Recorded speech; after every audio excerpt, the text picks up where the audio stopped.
over 20% on fuel, RP1, and LOX, liquid oxygen, on the first stage, and then at about 26% on RP1 on that second stage. So again, it takes about 40 minutes once the process starts, so we should have right around 30 minutes or so until all that fuel's off. And then the crew will get the go to disarm the launch escape system. We'll see that crew access arm swing back into place, and they can begin to egress or get out of the Dragon spacecraft. And you heard it live, that weather update of what we violated. We were just 10 minutes off, unfortunately, but again, today was an instantaneous launch.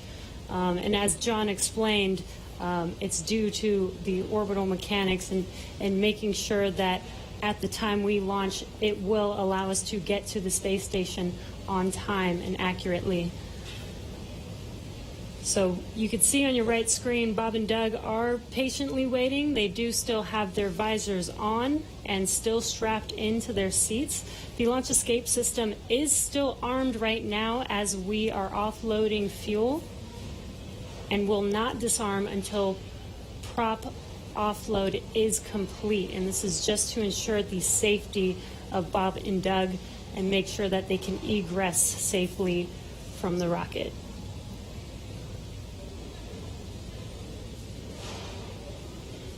And just a reminder today, just this first attempt, we're going to be right back here looking like on Saturday for attempt number 2.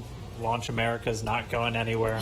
Still on the track to get Bob and Doug into space and get this Crew Dragon up to the International Space Station. So it's always good, if you're going to scrub, probably rather scrub for weather than an issue on either Falcon 9 or Dragon.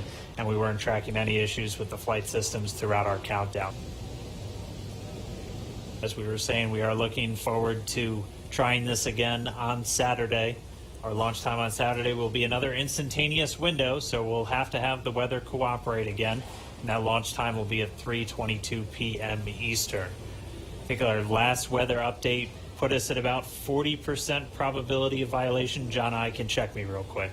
Yeah, Dan, what I saw coming out of the Air Force was 40% probability of violation, I believe. It's always tough because they report in terms of violation, and the optimists have to subtract that from 100% to go, hey, 60% chance, I'll plan my picnic. We were listening, the SpaceX launch director, Mike Taylor, was talking to the launch weather officer asking about the 3 criteria. The rendezvous on Saturday should be very similar to what we would have had if we launched today, where it'll take them about 19 hours to get to the International Space Station.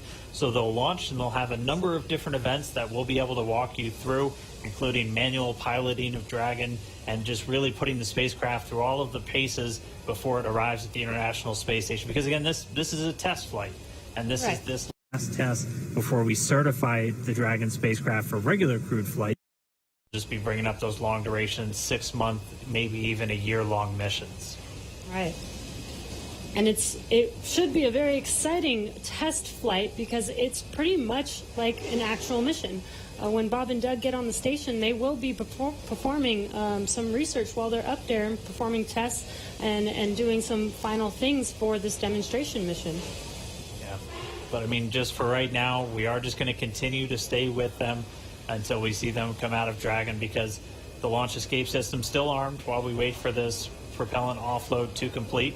That's just done as a safety measure. Anytime you have rocket propellants beneath you, you want to make sure that we have a good way for them to get the go to disarm that launch escape system. We'll see the crew access arm swing back in. But if you're just tuning in, expecting them to be in space, we did have a scrub today due to weather. Our next launch attempt is going to be this Saturday, May 30th at 3:22 p.m. Eastern Time.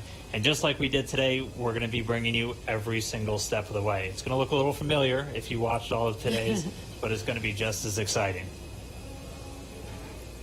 I can imagine it might even be more exciting with all the anticipation that we've hyped this launch up for, with already going through it all today. But again, the more practice we have, the better off we will be. Hopefully next launch attempt we will have a flawless launch and actually be able to lift off with good weather.